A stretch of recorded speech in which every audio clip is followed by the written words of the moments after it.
Hey everyone, welcome back to Corporate Decoder, where we try to make sense of all the confusing corporate jargon so you don't have to.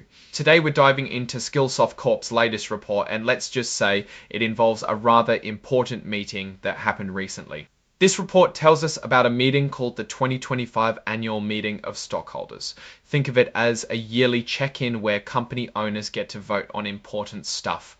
This meeting took place on July 17th of this year. The company we're looking at is Skillsoft Corp, and they're traded on the New York Stock Exchange under the ticker symbol SK. Now, what actually happened at this meeting? The biggest item was electing board members. These are the people who steer the company. 3 Class I directors were up for a 3-year term. We see here the names of the directors and how people voted. Ronald W. Hovsepian got a lot of votes for, meaning stockholders generally want him to continue on the board.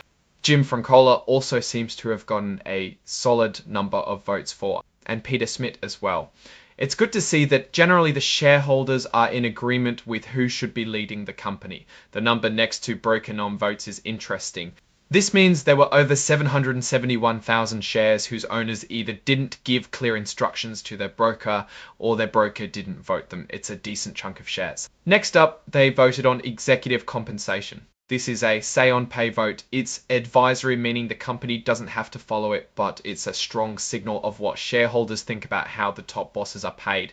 Out of the votes cast, over 4 million shares voted for the executive compensation, but nearly 1.6 million shares voted against it. That's a significant number of no votes, showing some shareholders are not happy with the pay packages.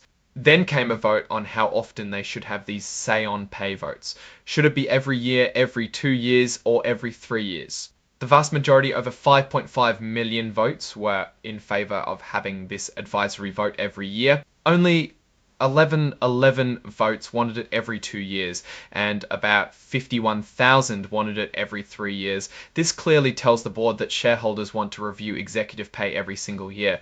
The company acknowledges this and says they will let us know their decision on how often they'll do this vote. Finally, they voted to approve the company's choice of auditors. This is basically confirming that the company hired Ernst & Young LLP to check their financial books for the upcoming year.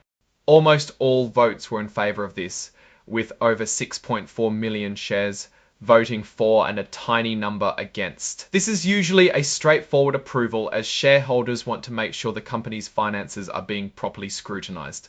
This report itself was signed off on July 18th, just a day after the meeting, and it's signed by John Frederick, the Chief Financial Officer, Tufford. So, what's the story here? Skillsoft had its annual meeting where shareholders re-elected most of its directors. The big takeaway, though, is the mixed signal on executive pay. While a good number of shareholders approved the compensation, a considerable amount did not, suggesting some unease about how the top executives are being rewarded. They also strongly indicated they want to keep reviewing this pay annually. The auditor approval was as expected, a rubber stamp for confidence in their financial oversight. Overall, Skillsoft seems to have its directors in place, but there's a clear message from shareholders about executive compensation that the board needs to pay close attention to.